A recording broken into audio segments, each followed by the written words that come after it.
तीन महामंत्र। ओम त्वमेव साक्षात् श्री महालक्ष्मी महासरस्वती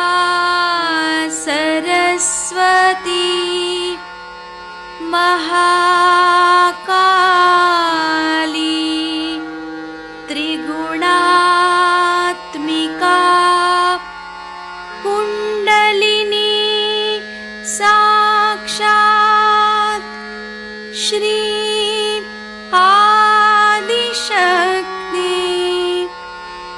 माताजी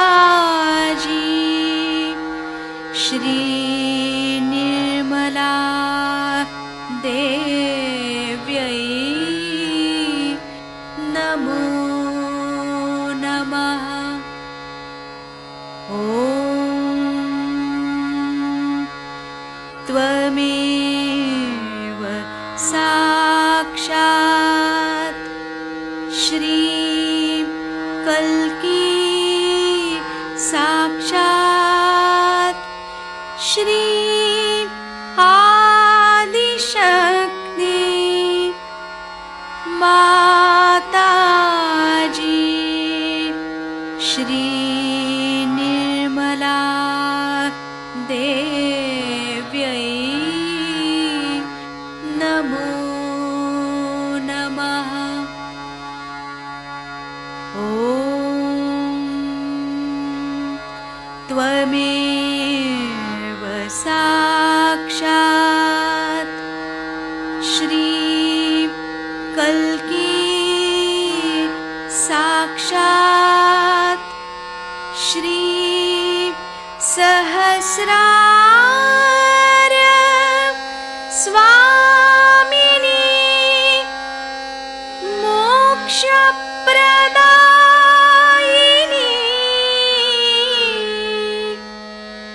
माताजी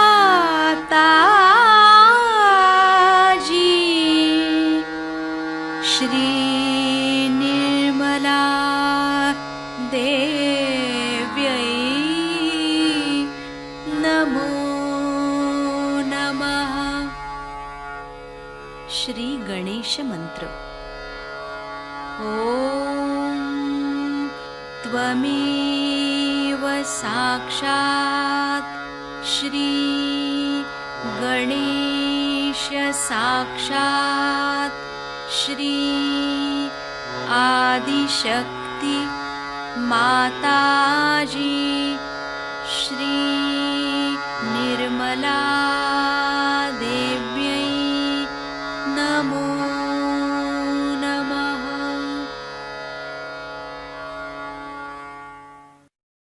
जय श्री माता जी। दोनों हाथ माँ के सामने हृदय में श्री माता जी को नमन करेंगे। श्री माता जी की छवि को अपने सेंटर हृदय पर स्थिर करेंगे। परम पूज्य श्री माता जी, कृपा करके हम सभी के हृदय को अपने रहने के योग्य बनाइए। श्री माता जी, हम सबको क्षमा कर दीजिए, हम सभी अज्ञानी हैं।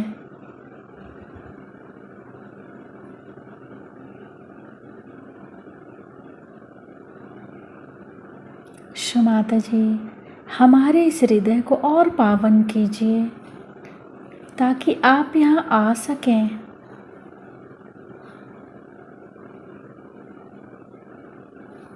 माँ की छवि को सेंटर हृदय पे निरंतर देखते हुए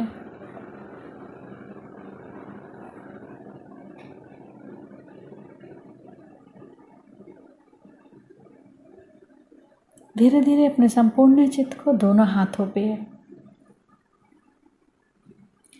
हाथों को देखते हुए माँ से प्रार्थना, श्री माता जी कृपा करके हमारे दोनों हाथों की ओर देखिए।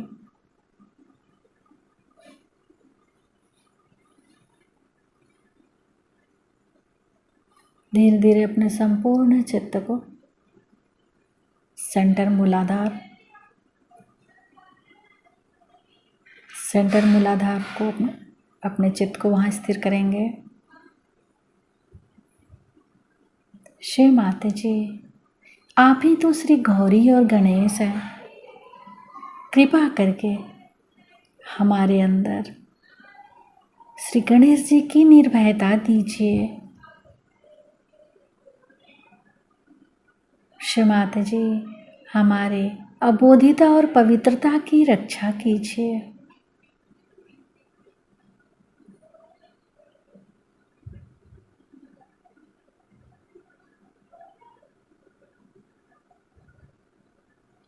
धीरे धीरे अपने संपूर्ण चित्त को सेंटर स्वादिष्ठान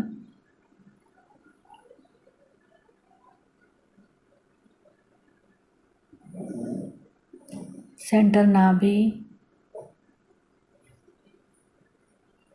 पूरा भवसागर,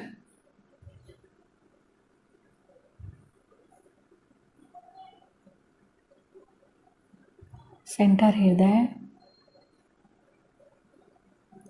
सेंटर विशुद्धि, फ्रंट आज्ञा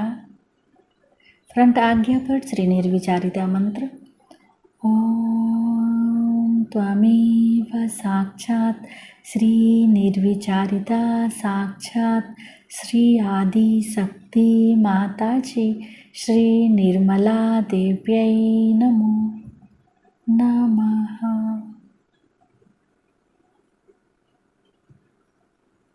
बैक आज्ञा।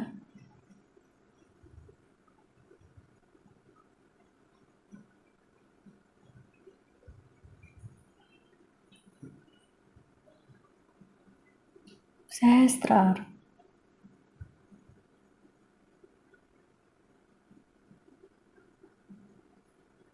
सहस्त्रार पर एक चित्र रहेगा, एक चित्र सेंटर मूलाधार, दोनों जगह एक साथ। सहस्त्रार से सेंटर मूलाधार,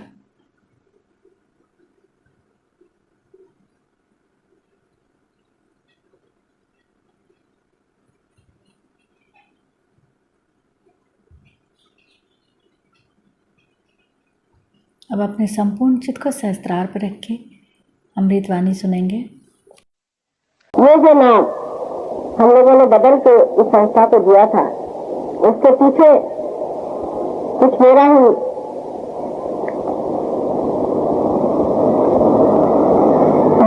जिसको कहते हैं कि महामाया, उसके कुछ असर थे। स्वजन ये शब्द समझना चाहिए। स्व माने क्या? स्व माने आत्मा। जिसने अपनी आत्मा को पाया है वो जन स्वजन है।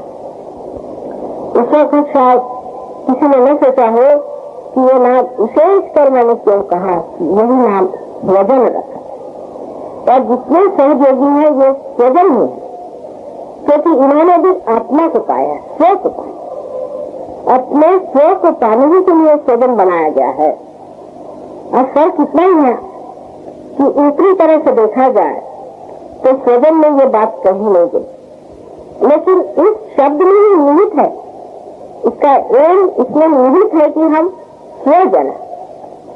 और जो आत्मा है, जो स्व है, जो हमारे हृदय में परमात्मा का प्रतिबिंब है, वो स्वयं उसका स्वरूप जो है वो सामूहिक चेतना से दिखाई देता है।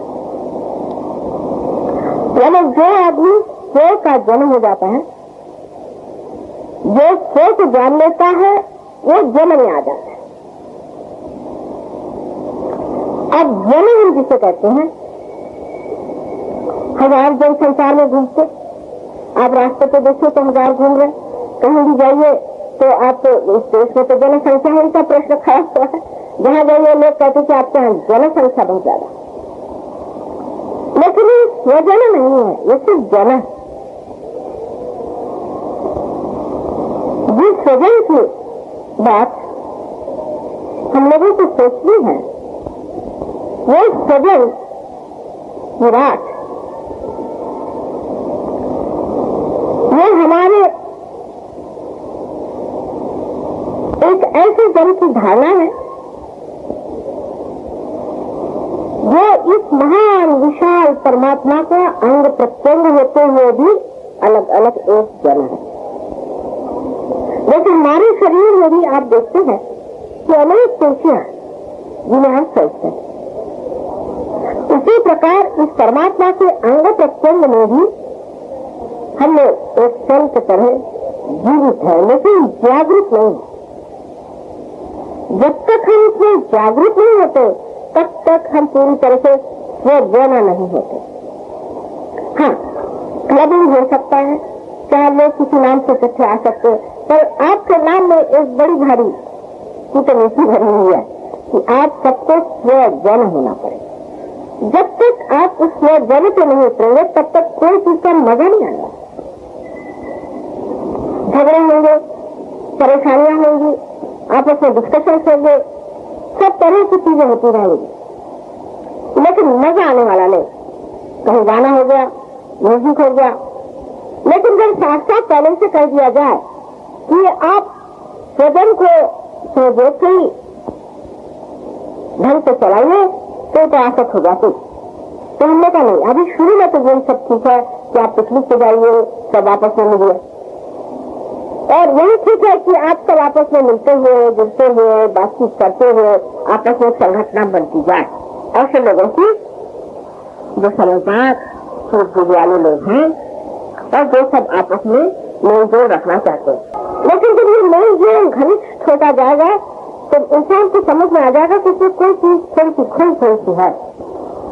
अभी भी वो एकांतता, वो प्रेम की आंतरिकता उसके अंदर अभी नहीं महसूस हो रही। वो समय आएगा और वो आएगा।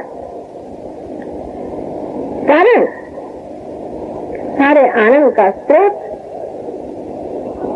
आपके हृदय में बसा हुआ ये आत्मा है। जब तक ये आत्मा आपके चित्त में प्रकाशित नहीं होगा तब तक सजन का कार्य पूर्णतया आनंद में नहीं होता। और इस आनंद को पाने के लिए आपको कुछ करना दीजिए। आप तो पहले ही कह चुके कि आप सजन, अब सिर्फ होना मात्र बच जाता है कि आप जन हो जाइए। यह आत्मा जो हमारे अंदर बसा हुआ यह परमात्मा की बहुत बड़ी देन है। क्योंकि अमीरा से उठा करके आज जो हमें इंसान परमात्मा ने बना दिया तो हम जो आए जैसे निखरते चले गए। पहले तो पत्थर ही कैसे कर देते, उसके बाद कार्बन हुआ, उसके बाद जानवर हुए और जानवर की ये बड़ी बढ़िया चीज जिसे इंसान कहते हैं परमात्मा ने बड़े प्यार दुलार से बना के संजो कर बना दिया। अब इस महान चीज को पाने के बाद क्या है, क्यों ये चीज बनाई गई, उससे हमें आना है। ठीक है, आपस का मेल जोल हमें क्यों अच्छा लगता है, क्यों हम सोशल बीइंग हैं, इस पर सोचना चाहिए।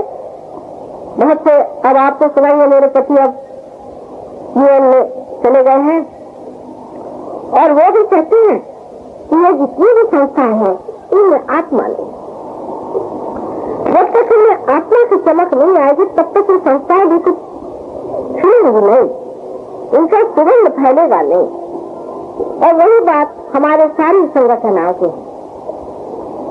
जो भी संगठन हम करते हैं उसके अंदर हमको जानना चाहिए कि एक बड़ी निहित, एक आंतरिक अंदर से एक इच्छा होती है कि हम सब जन में समा जाए, सब में एकाकार हो जाए, हमें लोग महसूस करें और हम उनको महसूस करें। ये हमें जाने की हमें क्या शिकायत है, हमें क्या तकलीफें हैं, हम कौन से खुशियों में रम रहे हैं। जब तक मनुष्य दूसरे में रममान नहीं होता उसे मजा नहीं आता। यानी शराबी भी होगा तो वो चाहेगा कि जब तक वह 4 आदमियों के साथ शराब न पिए तब तक उसे मजा नहीं आता। इस सब के पीछे भी आत्मा की पुकार है जो कहती है कि आप अकेले नहीं, आप उस पूर्ण विराट के एक अंश स्वरूप हैं और जब तक आप सब भी नहीं समाएंगे आपको मजा नहीं आएगा। और सहयोग का कार्य सिर्फ यही है कि आपकी आत्मा को आपके चित्त में ला देना। और जैसे ही आपके चित्त में ये आत्मा प्रकाशित होता है उस वक्त आप सामूहिक चेतना में जागरूक हो जाते। मानिए कोई आपको सर्टिफिकेट नहीं देना पड़ता, आपको नहीं कहना पड़ता कि हम सब भाई भाई हैं, हम तो हमारे बीच में कोई दरमियान कोई भी इस तरह की दरार नहीं, कोई भी हम अलग नहीं है, हमें कोई स्वार्थ नहीं, आदि कुछ कहना नहीं पड़ता, ये घटित ही हो जाता है। कुरान शरीफ में कहा हुआ है कि जब उत्थान का समय आएगा तब आपके हाथ बोलेंगे, आपके हाथ आवाज आएगी। इसका मतलब क्या है, हमारे हाथ बोलेंगे मतलब ये कि जब चित्त में आपका आत्मा प्रकाश डालेगा तब आपकी मज्जा संस्था में, आपके नर्वस सिस्टम में ये ज्ञात होगा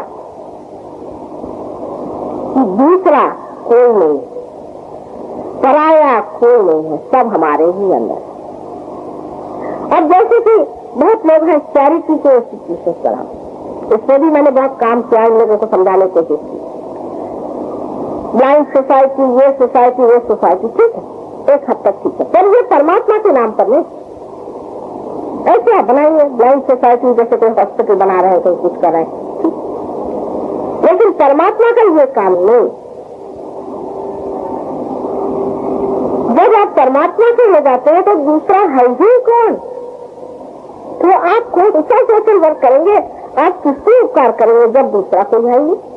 समझ लीजिए आपकी उंगली में यहाँ चोट आ गई और अगर दूसरी उंगली जब सहला रही है उसे, तो क्या आप कहेंगे उस हाथ से भाई तेरा बड़ा उपकार है, तूने मुझे सहला दिया? इसी प्रकार आपको अगर कोई चोट लग गई और दूसरा सहयोगी जाके आपसे कहे कि हाँ पता है क्या चीज है और आपके हाथ रखकर आप ठीक हो जाए, तो ये समझ लेना चाहिए कि वो सहयोगी को भी इसका एहसास हो गया, आपको चोट का एहसास हो गया, उसका दर्द भी उसको पता चल गया, और क्योंकि वो दर्द ही वो नहीं बर्दाश्त कर पा रहा, इसलिए आपका ही दर्द उसने उठा लिया। जब दूसरा कोई नहीं बच जाता है तभी सजन होता है। लेकिन सजन शब्द बहुत ही सुंदर है, शायद आपने इस जगह समझा नहीं होगा इस बात कि स्वजन ही सब है, दूसरा है ही कौन, पराया है ही कौन। जैसे अभी कोई कहे कि माँ तुम्हारे बड़े उपकार से मुझे आती हंसी बड़ी कष्ट अपने ऊपर उपकार कर रही हूँ, तुम लोग ये बातें क्या कर रहे हैं? लेकिन ये होना पड़ता है, अभी आप हो नहीं तब तक ये बात बाकी रह जाती। सब धर्मशास्त्रों में कहा है, हर जगह कहा है कि तुम्हारा पुनर्जन्म होना चाहिए। हर किसी भी आप शास्त्र को लेकर बैठे उसमें लिखा हुआ है कि आपका दांतिया होना चाहिए, आपको तीर होना चाहिए, ताव में देखा है, और किसी ने भी जैसे कि जैन है हर एक में लिखा हुआ है कि आपको कुछ और होने का है। अभी आप सिर्फ इंसान मात्र है, लेकिन अभी आप अंधे हैं, आपका एनलाइटनमेंट होने का, आप में अभी लाइट आने की है। अब बहुत से लोग सर्टिफिकेट लगा के घूमते कि साहब हमने तो ब्रह्म को जान लिया, हम तो एनलाइटन सोल है, ऐसे तो नहीं होता। तो झूठा सर्टिफिकेट अगर हम अपने को देने तो हम बहुत बड़े आदमी हैं, या कुछ अपने को कहे कि साहब हम इस देश के प्राइम मिनिस्टर है, तो हम हो जाएंगे। अगर हम हैं तो हमारे अंदर उसकी शक्तियां होनी चाहिए, और जब तक आपके अंदर आत्मा की शक्ति कार्य नहीं करती है, उसका असर नहीं दिखाती है, तब तक झूठी बातों पर टिके रहने से कोई फायदा नहीं होने वाला। और सच्चाई तो ये है कि आपके अंदर, आपके हृदय में स्वयं साक्षात परमात्मा का बहुत ही सुंदर प्रतिबिंब छिपा है, और आपके अंदर वो भी शक्ति बची हुई है जो आपको वहां तक पहुंचाए, जैसे कि कुंडलिनी कहते। कुंडलिनी इसे कहते हैं क्योंकि कुंडल मारे हुए 3.5 कुंडलों में, कुंडल का मतलब होता है जिसे कॉइल्स कहते हैं अंग्रेजी, ये शक्ति स्थित है, और ये शक्ति त्रिकोणाकार अस्थि में स्थित है। बिल्कुल साइंटिफिकली आप देख सकते। अब जैसे अभी उन्होंने बताया कि उनको डायबिटीज की शिकायत है, उनको बताने की मुझे जरूरत नहीं थी, मैं खुद ही जानती थी कि उनको यहाँ लोग नाभि जिसे हम कहते वहाँ धक्के आने लगे, कुंडली बताने लगे कि यही उनको शिकायत है। ये शक्ति जागृत करना भी पता नहीं, हमने कहीं सीखा साखा तो है नहीं, लेकिन जन्म से ही जानते। एक ही काम हमें आता है कुंडलिनी का जागरूक करना। पर आप कहिए कि मोटर चलाइए तो वो नहीं आता हमको, आप कहिए बैंक में आप जाइए और वो करिए, मुझे अभी तक सही करना नहीं आता, उसका बैंक का मुझे समझ में नहीं आता, जिसको तो कुछ भी नहीं आता है दुनिया की चीज, मैं इतनी बेकार औरत हूँ कि मैं आपसे क्या बताऊं। लेकिन कुंडलिनी का जागरण मुझे आता है। अगर मुझे एक चीज आती है तो उस पर लोगों को अहंकार क्यों होना चाहिए कि ये कौन होती है कुंडलिनी जागरूक करने वाली? भाई जब एक ही काम हमें आता है और वही चीज हम जानते हैं तो उसमें नाराजगी की कौन सी बात है? और ये कुंडलिनी का जागरण आप भी कर सकते। जैसे एक जला हुआ दीप दूसरे दीप को जला सकता है, और दूसरा जला हुआ दीप अनेक दीपों को जला सकता है, उसी प्रकार आप भी स्वजन हर जगह बना सकते। स्वजन मेरे अपने लोग, ये लोग जब तक जागरूक नहीं होंगे कभी भी पूरी तरह से स्वजन नहीं है। अब जब कुंडलिनी का जागरण होता है तो यहाँ पर उसका लक्ष्य तो बना नहीं है, लेकिन आपको मैं थोड़ा सा समझाने की कोशिश करूंगी कि ये चीज कोई भ्रामक कल्पना या अपनी बुद्धि की चातुरी या कोई बहाना या झूठ नहीं, ये बिल्कुल सच्चाई। आप देख सकते हैं कि जब कुंडलिनी जागृत होती है तो त्रिकोणाकार अस्थि में स्पंदन होता है, जैसे कि कोई हृदय स्पंदित हो रहा। आप अपने आप से देखें, हर एक नहीं होने वाला।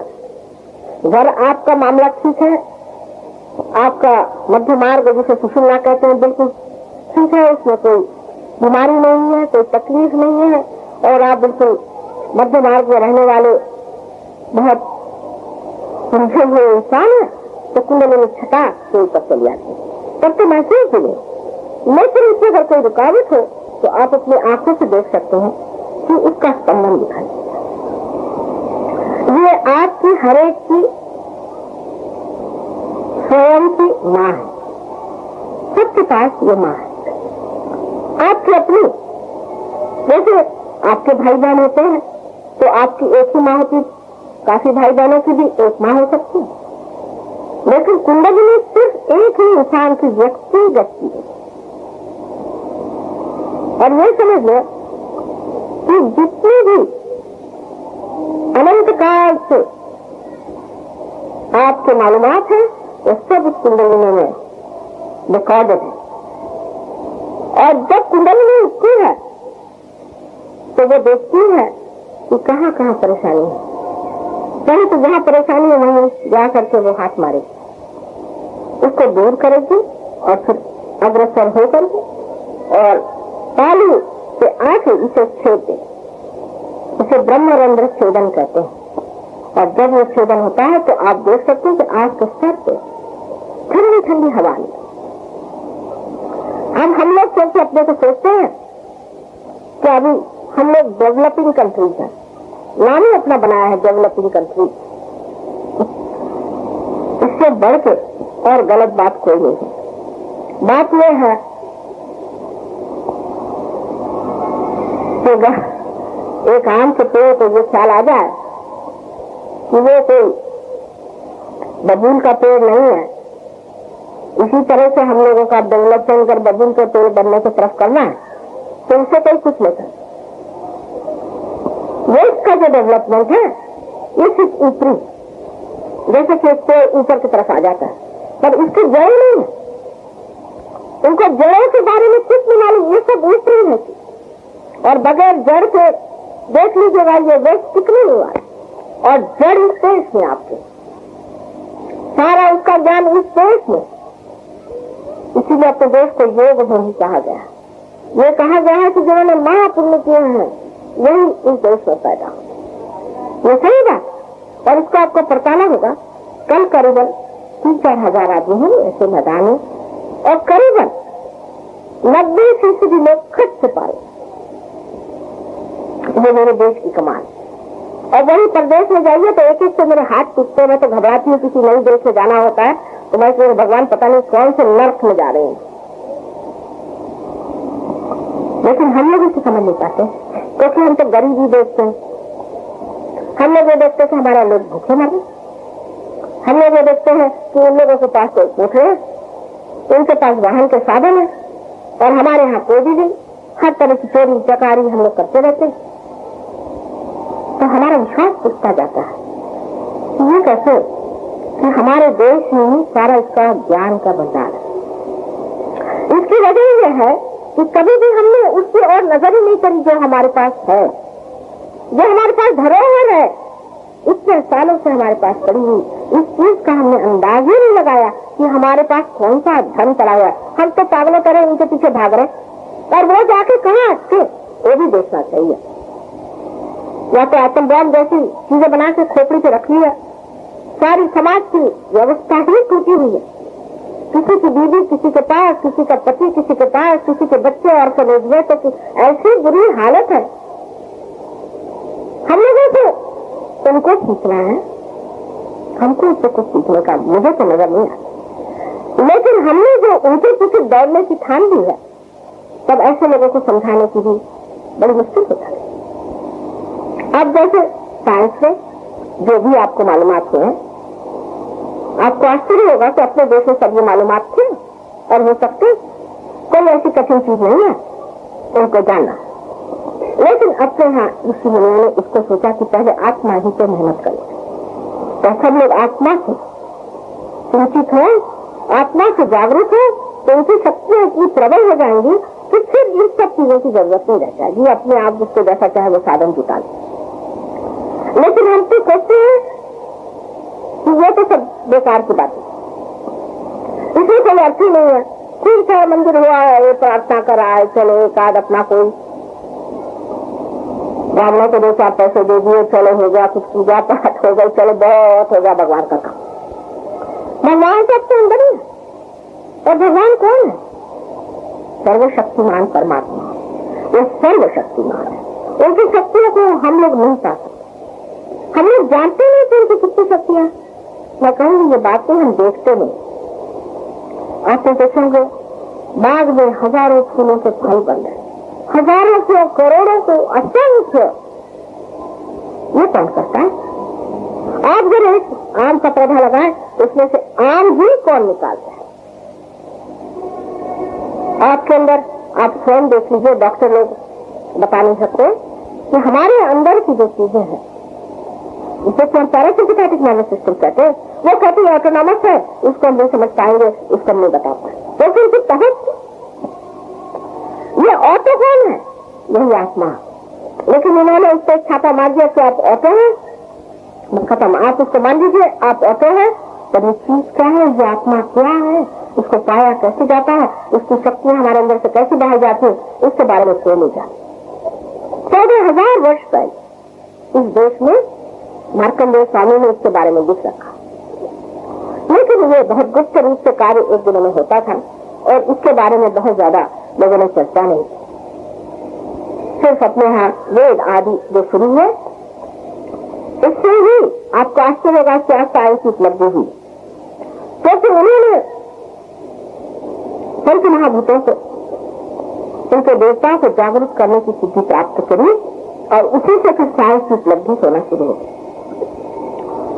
दूसरे अपने भक्ति मार्ग में दिनों से चलता रहा, जहाँ परमात्मा से हमें मिल या विरह की बातें होने लगी। ये 2 मार्ग अपने यहाँ रहे, जिसे हम राइट साइड और लेफ्ट साइड कहते हैं। और जो बीच का मार्ग है उत्थान का, जहाँ आप योग को प्राप्त होते हैं, ये मार्ग सुषुम्ना पर, उसके बारे में ऐसे तो आप देखिए कि इंद्र को भी रियलाइजेशन दिया गया था। हजारों वर्ष हो गए ये कार्य अपने देश में होते रहा। जैसे मैं कहूंगी, उत्तर भारतीय लोगों को मालूम है कि राजा जनक के पास नचिकेता एक उनके शिष्य बन के गए थे और उन्होंने उनसे कहा कि हमें आत्मा का ज्ञान दो। उन्हें कहा बेटा तुमको चाहिए तो मेरा पूरा राज्य ले लो, मुझसे एक मेहनत नहीं होने वाली। फिर उसे बने परीक्षा लेने पर एक इंसान को उन्होंने उस वक्त पार कराया था जो नचिकेता था। और आज हजारों लोग पार हो रहे हैं। लोगों को विश्वास नहीं होता कि हजारों लोग पार कैसे हो रहे।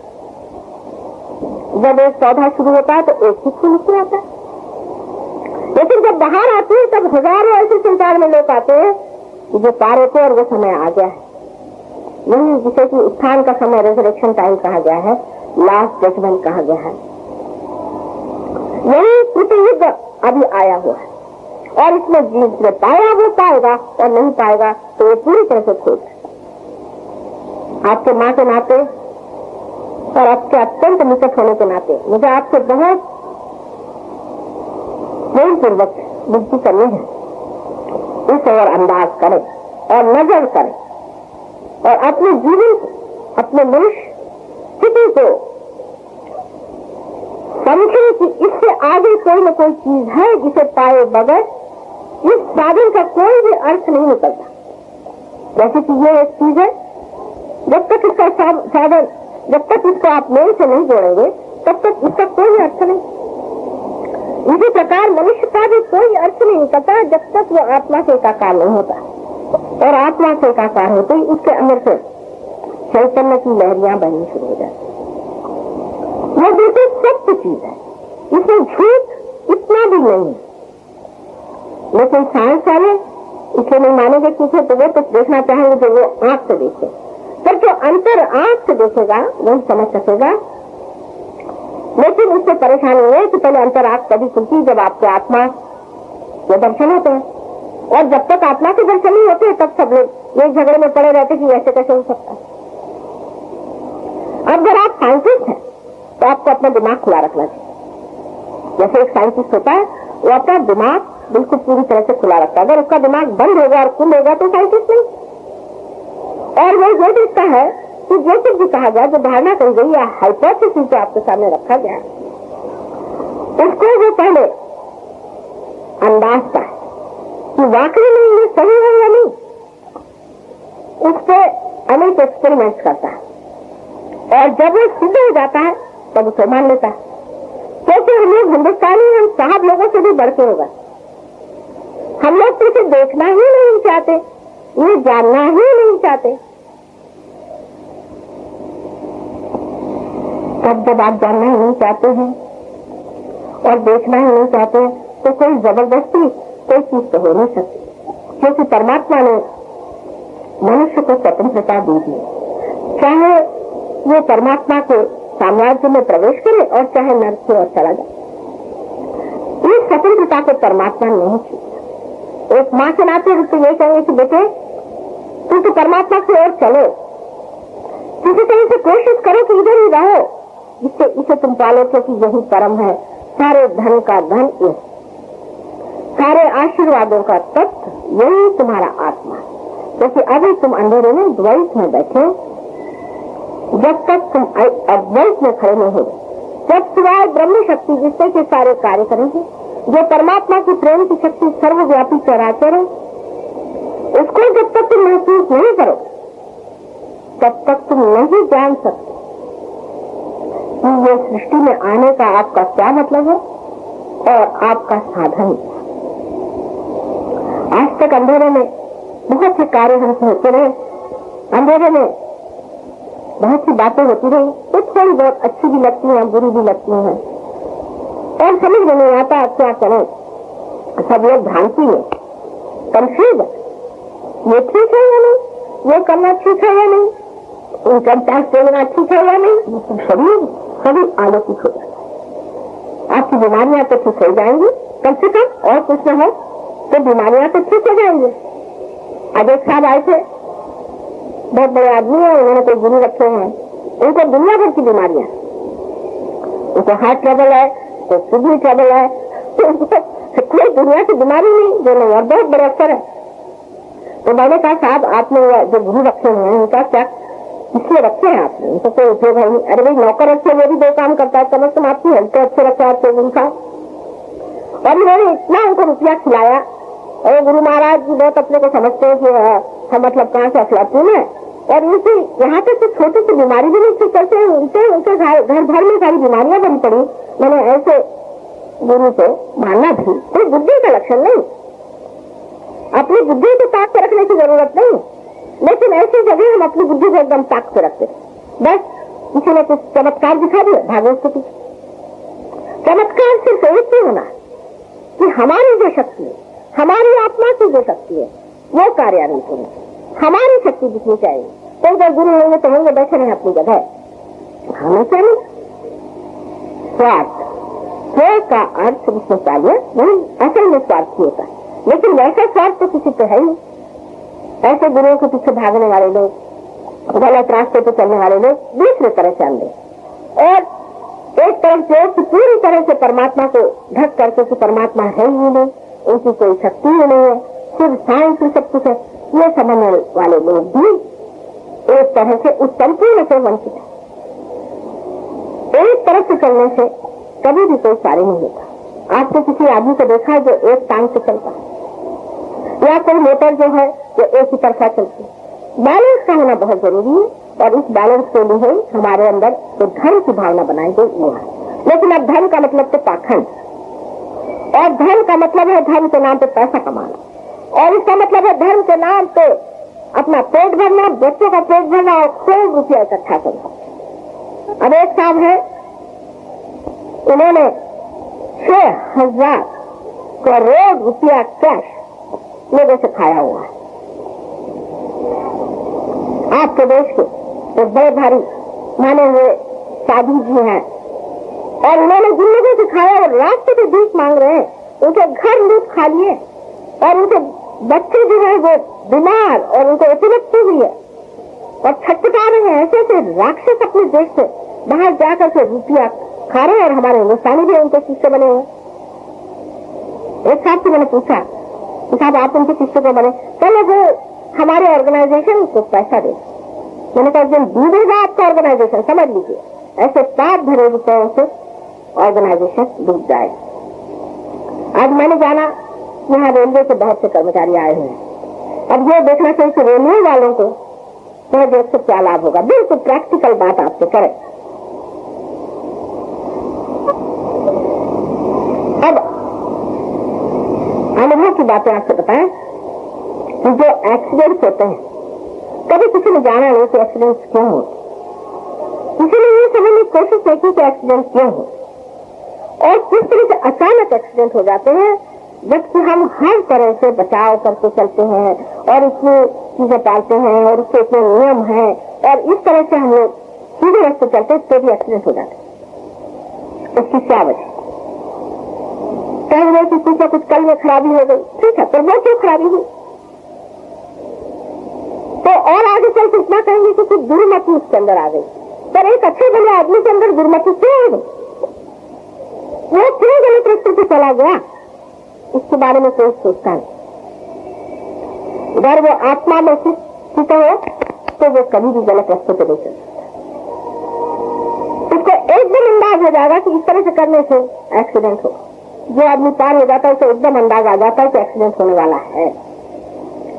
और आपको आश्चर्य होगा कि एक बार एक सहयोगी ट्रेन से जा रहे और उसमें एक्सीडेंट हो गया, एक भी इंसान को चोट नहीं आई और ट्रेन को भी कोई शिकायत नहीं। तो मेरे समझ में आया कि ये कैसे हुआ। तो उन्होंने पूछा भाई यहाँ कोई साधु संत है क्या गाड़ी में? अपने देश में तो लोग मानते कोई साधु संत जरूर होगा, लेकिन ये हुआ कैसे चमत्कार? तो वो बेचारे अपने चुपचाप बैठे रहे, उन्होंने कुछ कहा नहीं।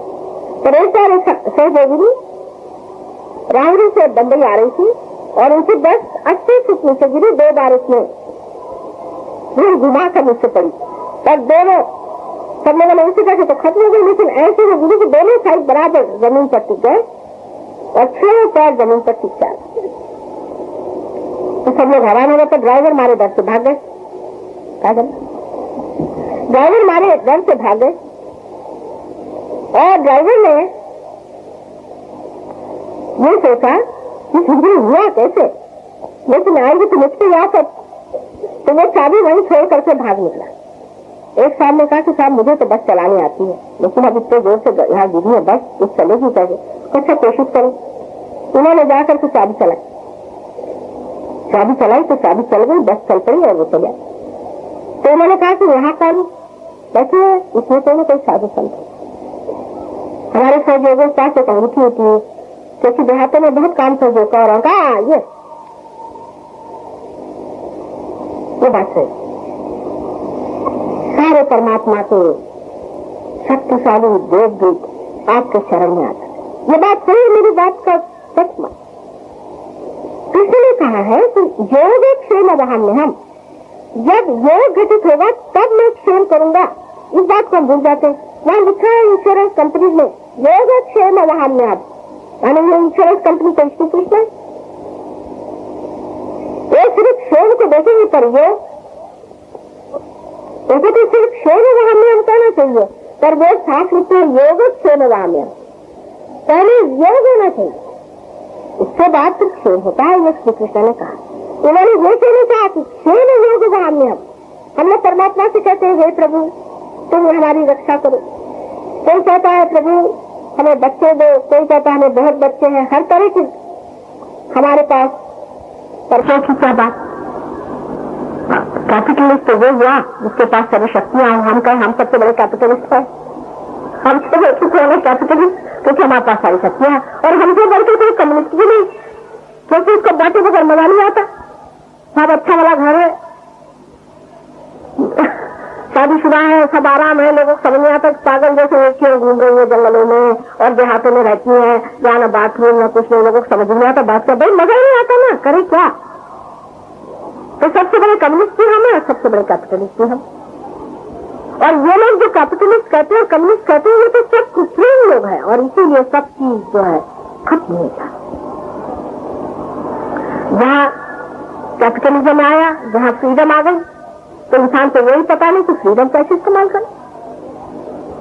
जहाँ रशिया में दबा के रखा हुआ है बेचारे, दबोते हुए, उसमें भी क्या सेंस है कि आपको किसी को दबोच करके बताइए तो पशु जैसी चीज हो गई, पाशविकता। तो सिर्फ खाने पीने के लिए आपको फ्रीडम है, सोचते समझने के लिए नहीं, तो पशु क्या हो? वो पाश में बैठे हैं और जिनके पाश थे वो चले नर्क के प्रति, वो नर्क की ओर तेजी से चले जा रहे। तो इंसान न तो स्वतंत्रता को झेल पाता है, न तो पैसे को झेल पाता है, न सत्ता को झेल पाता है, किसी भी चीज को झेल ही नहीं पाता। सत्ता मिल गई, चोरी चकारी शुरू हो गई, हर तरह की आस्तिक करना शुरू हो गई, किसी का ख्याल नहीं, किसी के लिए मोहब्बत नहीं, देश का प्रेम नहीं, किसी का विचार नहीं। क्या वजह? क्या इसकी वजह यही है कि अपने अंदर आत्मा की जागृति। जब आत्मा जागृत हो जाता है तो मनुष्य सब चीजों से ऊपर उठ के देखता है और उसे लगता है कि मुझे सबको प्रकाश देगा। मैं लेने वाला कौन हूं? मुझे तो देना ही नहीं, देना ही नहीं, देना ही है, लेने का मेरे कुछ अधिकार नहीं और मजा ही नहीं आता लेने में। दिल भी कह सकता है इंसान, जो देता है उसको 1000 गुना परमात्मा देता है, लेकिन उसको देने का क्या? उसी के बाद से 4 फूल तोड़ करके उसको अगर आपने दे भी दिए तो ये तो बचपना है आपका, ठीक है, परमात्मा से स्वीकार भी सकते। उसने कहा पुष्पम फलम तोयम, जो भी दोगे ले लेंगे, लेकिन देने के वक्त क्या कहते हैं? अनन्य। अनन्य शब्द क्यों खेले? क्योंकि बड़े भारी राजकारण थे, कृष्ण राजकारण पूर्ण साक्षात अवतार, डिवाइन पॉलिटिक्स के वो अवतरण थे। उनका अनन्य भक्ति करो। अनन्य, अनन्य माने तो मैंने रियलाइज तो जब दूसरा तो नहीं होता, जैने हो यही थी। थोड़ी थोड़ी बातें समझने की है तो साफ कहते अनन्य करिए। कर्म योगी के लिए उन्होंने समझा दिया बाबा कि कर्म करो लेकिन परमात्मा को छोड़ो, हो ही नहीं सकता। एब्सेंट, यही पॉलिटिक्स है कि एब्सेंट कंडीशन डाल दी, कर्म करो परमात्मा को छोड़ो, कभी हो नहीं सकता। बहुत लोग कहते माता जी मैं जितना भी काम करता हूँ, ब्लैक मार्केट करता हूँ, जो भी करता हूँ, परमात्मा को छोड़ता हूँ। जो भी चोरी चकारी करता है तो परमात्मा को छोड़ता, सब परमात्मा ही करवा रहे। अच्छा नहीं, तुम्हारी परमात्मा अच्छे तुम्हारी जेब में बैठे हुए हैं, जो चाहे से करते रहते। तो उन्होंने ये कहा कि कर्म नहीं अधिकार से, कर्म को करते रहो, फल तुम्हारा नहीं। लेकिन इसमें ये बड़ी डिप्लोमेसी, क्योंकि अच्छी बात, आदमी कभी भी जो कर्म करेगा उससे छुटकारा नहीं पा सकता। वो नहीं कह सकता कि मैं कर्म को नहीं कर, परमात्मा करे। इतनी तरह से चाहे कुछ भी कह दे पढ़ लिख करके, इतनी तरीके, क्योंकि अभी भी वो इसी भ्रम में, इसी मिथ में बैठा हुआ कि मैं कर रहा हूं, क्योंकि उसका अहंकार तो भी है, वहां कर्म वो तो अभी घटा, तो वो ये जानता है कि मैं ही कर्म कर रहा हूं, पर हम कर्म ही क्या करते, सारे मरे कर्म करते हैं। अगर एक घर कुर्सी है ये बना ली तो हो आप सोचते क्या बना लिया? अरे ये पेड़ मर गया, उसे कुर्सी बना ली, कोई जीवित कार्य किया आपने। एक फूल में से तो आप फल नहीं निकाल सकते, आप कर्म ही क्या करें? कितना अहंकार मनुष्य में है कि मैं ये कर्म करता हूँ, मैंने ये कर्म किया, मैंने वो कर्म किया, सब परमात्मा को छोड़ दिया। ये दूसरा भ्रम है।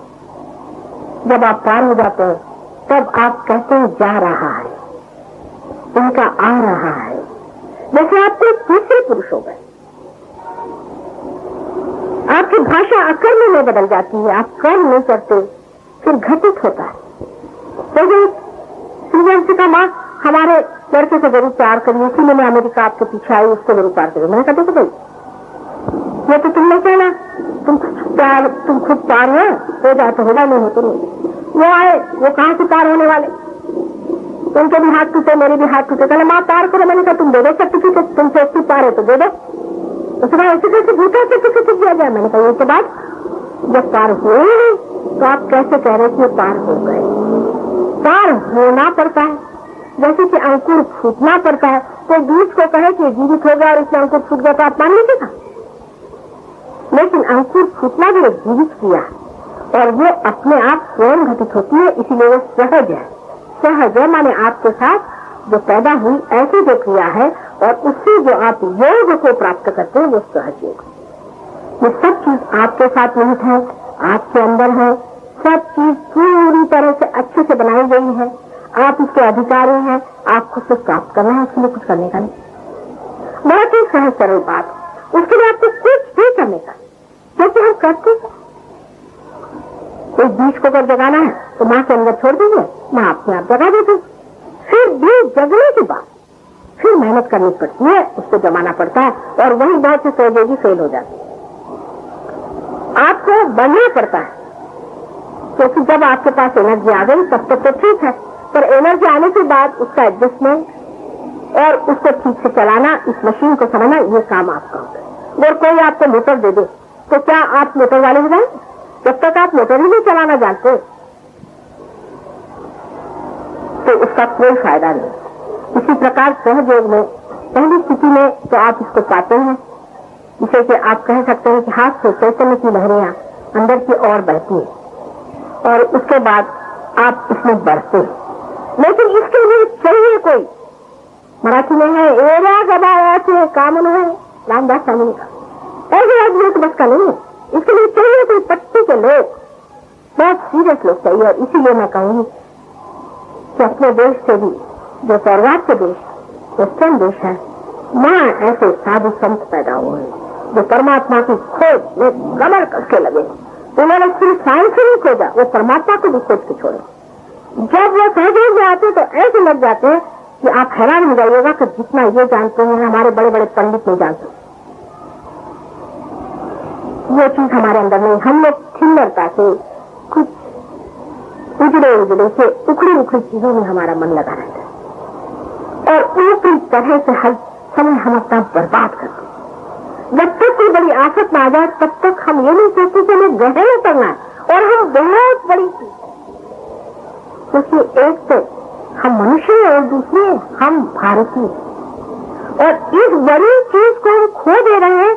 सारे संसार की जिम्मेदारी आज भारतीयों पे, और सारा संसार आपको चरण छूलेगा जिस दिन आप इस महान शक्ति को अपने अंदर प्रस्थापित करें।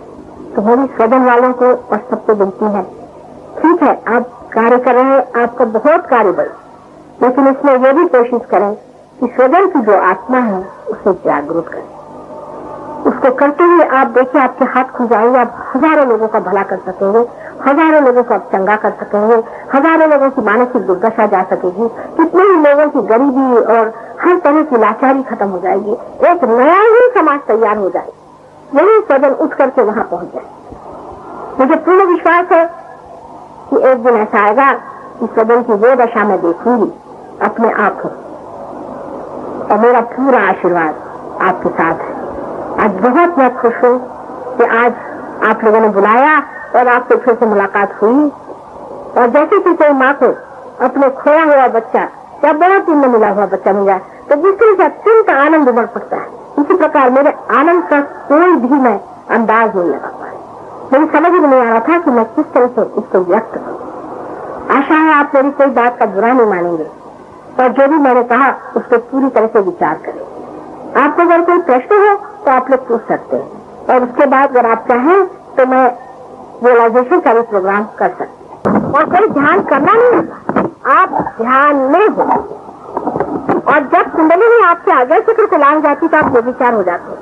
उसी वक्त पर गर्भ कुछ हो जाए तो निर्विचारिता बढ़ती जाती है। जैसे कि एक विचार उठता है तो गिर जाता है, फिर दूसरा विचार उठता है फिर गिर जाता है। इन विचारों के बीच में एक छोटी सी जगह होती है जिसे विलंब कहते हैं। तो आप या तो पास्ट में रहते हैं या फ्यूचर में रहते हैं, या तो भूत में रहते हैं या भविष्य में रहते हैं, लेकिन वर्तमान में प्रेजेंट में आप नहीं रहते। तो कुंडली में जब राइज करती है तो वो इन विचारों को लंबा करके और ये विलंब को बढ़ा देती है। इसी कारण जब कुंडली आज्ञा से ऊपर चढ़ जाती है, आज्ञा चक्र से जागरूक होने से आपके अंदर जो दो संस्थाएं हैं, इसको कि मन और अहंकार कहते हैं, दोनों ही एकदम छुप जाते हैं, जैसे कि कोई बलून होते हैं सब गुब्बारे, और दोनों गुब्बारे एकदम छुप जाने ताले की जगह खुल जाए। उससे आपके जो पाप और ये जो कल्पना है, जितने संस्कार है, जो भी आपके गत में होगा है, वो सब आज्ञा चक्र बहुत इंपॉर्टेंट है, बहुत महत्वपूर्ण है। जब ये जागरूक होता है तो उसकी जो शक्ति है वो ये है कि ये आपके जो पाप कर्म आदि वगैरह जो चीजें जो आप सोचते हैं वो सब ठीक है। और दूसरी तरफ से आपका अहंकार को भी ठीक है। और जैसे ही छूट जाता है तो कुंडलिनी फिर ब्रह्मरंध्र को छोड़ी। जिस वक्त आज्ञा चक्र से कुंडलिनी ऊपर जाती है, जिसे कि अंग्रेजी में लिम्बिक एरिया कहते हैं, जिसे कि सहस्त्रार कहा जाता है संस्कृत शब्द में, जिससे कि 1000 उसमें नाड़ियां, इससे सहस्त्रार कहा जाता है। उसमें जब कुंडलिनी प्रवेश करती है तब आप विचार समाधि में जाते हैं, एक तत्क्षण हो जाता उसका समय तत्क्षण होता और किसी को नहीं होता। क्योंकि जो आदमी बहुत ज्यादा सोचता है उसका आज्ञा चक्र जरूर गड़बड़ रहेगा, उसका आज्ञा चक्र घुमा तो ही हो सकता है। इस प्रकार ये चीज आप सबके लिए ये नहीं कह सकते कि 2 मिनट में होगा कि 4 मिनट में होगा। जैसे किसी पेड़ में 1 साल बाद फल लग जाते हैं, किसी पेड़ में 10 साल बाद लग जाते हैं, इसी प्रकार है। पर सबको हो ही जाता है, 10 साल वगैरह कभी नहीं लगते, ये भी समझ लें। लेकिन सबको ये घटना घटित हो ही जाती, वो चाहे आप किसी भी दर्जे के हो, किसी भी जाति के हो, किसी भी रंग के हो, किसी भी छाए के हो, ये खत से और किसी को जरा समझ नहीं जाता, कोई गलत नहीं। हमें तो आपके प्रति पूर्णतया पूरी तरह का पेशेंस है और हम उसको बड़े तटस्थता से काम करते हैं, तो आपको भी इसी प्रकार होना चाहिए। आपको भी अपने प्रति इसी प्रकार एक बड़ी सहानुभूति से देखना है, तो कार्य बनना, तो आप ध्यान में होगा। अब दूसरी बात आपने पूछी थी मेरे बारे में कि मुझे ये सब हुआ और ये सब मैंने किया या क्या चीज जो भी हो, तो अपने बारे में बताने में यही है कि अभी तक जिसने जिसने बताया उसको या तो फांसी पे चढ़ा दिया गया और या तो उसको गर्दन काट दी और या तो उसको घर दे दी। अभी तक तो ऐसा ही हाल रहा। तो बताने के अपने बारे में मैं सोचती हूँ कि कभी न कभी तो बताना ही पड़ेगा और आपको भी पता चल ही जाएगा हमारे बारे में। नहीं, कष्ट नहीं है, कष्ट की तो बात मैं आपको बताती हूँ। तो अपने बारे में यही बताना है कि पहले आप अपने बारे में जान लीजिए, फिर मेरे बारे में भी आप जान लीजिए। लेकिन ये कार्य मैंने 1970 से शुरू, 1970 से कुंडलिनी का सामूहिक जागरण का कार्य मैंने। अब आपको आश्चर्य होगा कि भृगु संहिता से पहले एक नाड़ी ग्रंथ लिखा, उससे पहले हजारों वर्ष पहले भृगु संहिता लिखी गई, उससे पहले संस्कृत में एक नाड़ी ग्रंथ लिखा गया, उसका रिविजन 300 साल पहले भुजंदर करके हैं उन्होंने किया और उन्होंने लिखा कि 1970 से ये कार्य शुरू। इस सहज में कुंडलिनी जागरूक होगी और लोग पार हो जाएंगे और अस्पताल नाम की कोई भी संस्था बचने नहीं पाए और वही कार्य हो रहा। अच्छा, अपने देश में तो बड़े भ्रष्टा हो गए, पर आश्चर्य की बात है कि लंदन में भी 100 साल पहले एक विलियम ब्लेक नाम के बड़े भारी भ्रष्टा हो, उन्होंने सहयोग के बारे में पूरा वर्णन किया कि सहयोग कहाँ शुरू होगा, उसके एग्जैक्ट पते बताए कि इस जगह से शुरू होगा और फाउंडेशन कहाँ पड़ेगा और मेरे घर कहाँ होंगे, उसके बराबर पता उन्होंने बताया। मैंने 100 साल पहले उस भ्रष्टा ने सब देख लिया था ये कार्य। तो तीसरी बात आपने कही कि बचपन से आप अपने बारे में कोई बात बताए, तो ये बताना है कि बचपन से मैं जानती थी कि ये कार्य मुझे करने का, और मेरे पिता जो थे वो भी स्वयं बहुत पहुंचे हुए पूरे, और उन्होंने फिर मुझे ये बताया कि मनुष्य की पति जो है स्थिति वो बड़ी जटिल है। पहले मनुष्य को तुम समझो, क्योंकि जब तक तुम मनुष्य को नहीं समझोगी तब तक मनुष्य तुमको नहीं समझेगा। क्योंकि कोई इंसान जब 10वीं मंजिल पे पैदा हुआ और वो 10वीं मंजिल की चीज देखता है, और अगर कोई जमीनी पे है तो वो चीज नहीं देख पाएगा जो 10वीं मंजिल पे है। तो जरूरी है कि उसको कम से कम दूसरी तीसरे मंजिल पे पहुंचा दो, तो उसी प्रकार सहयोग दी। और इसीलिए 1970 से मैंने ये कार्य को शुरू किया और आज ये कार्य बहुत ज्यादा बढ़ गया है और देहातों में भी ये कार्य अत्यंत जोरों से हो रहा है।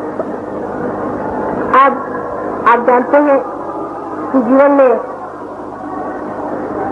बहुत से कार्य इसलिए मैंने किए हैं क्योंकि बहुत आवश्यक। एक तो ये कि विवाह, तो जो मैं विवाह संस्था को बहुत मानी, हम लोग विवाह को बहुत ऊंची चीज, विवाह एक व्यक्ति, लेकिन उत्तम सबसे बढ़िया विवाह है। हमारे यहाँ अनेक विवाह होते हैं। पिछले साल दिल्ली में करीबन 12 विवाह, उसमें कुछ हिंदुस्तानियों के बाहर विवाह है, कुछ बाहर के लड़कियों ने यहाँ शादियां करी और कुछ उनके आपस में शादियां हुई, कुछ हिंदुस्तानियों की शादियां हुई। लंदन में एक बार 16 विवाह हुए और एक बार 22-21 विवाह। और विवाह को हम इसलिए मानते क्योंकि विवाह वो घरौंदा है जिसमें बच्चा पनपता है, बड़ा होता है, मनुष्य की सारी जिंदगी बनती है। आज प्रदेश में यही सबसे बड़ा प्रश्न है कि उनके पास विवाह ही, उनके बच्चों से कोई माँ बाप ही नहीं, वो तो सब बना।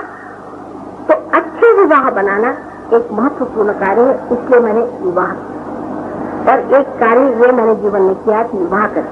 और विवाह करने के बाद बच्चों को संगोपन करना, उनको पूरी देखभाल करना, और जब तक उनको ठीक से नहीं बिठा दिया तब तक मैंने सामाजिक कार्य नहीं शुरू किया, क्योंकि उससे पहले करना भी उचित नहीं था।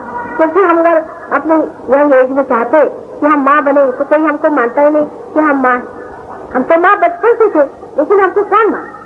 इसलिए इस उम्र पर आने पर जब हमने इसका पता लगाया कि मनुष्य की कुंडली में क्या क्या दोष होते हैं, उसके अंदर किस तरह के परम्यूटेशंस एंड कॉम्बिनेशंस होते हैं, किस तरह से कुंडलिनी का राग छेड़ा जा सकता है, हर एक के अंदर सूक्ष्म से हमने बहुत इसका पता लगा करके 1970 में ये कार्य शुरू। और उसके बाद हम कहेंगे जरूर कि हमारे पति जी बहुत ही ज्यादा उदार चरित्र आते हैं। उन्होंने बहुत हमारी मदद शुरू की, पैसे से, क्योंकि हम तो पैसा नहीं लेते हैं, आप जानते हैं, हर एक चीज में उन्होंने हमारी मदद की।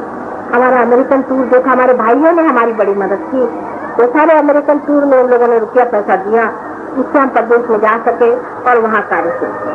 और बढ़ते बढ़ते आज ये कार्य काफी बढ़ गया। इस प्रकार एक छोटे से हमने आपको बताया कि हम इसी कार्य को करने के लिए संसार में आए और यही कार्य हमें करने का, और आप असल में हमारी शक्ति है, आपके बगैर हम ये कार्य नहीं कर सकते। कितना भी हमारे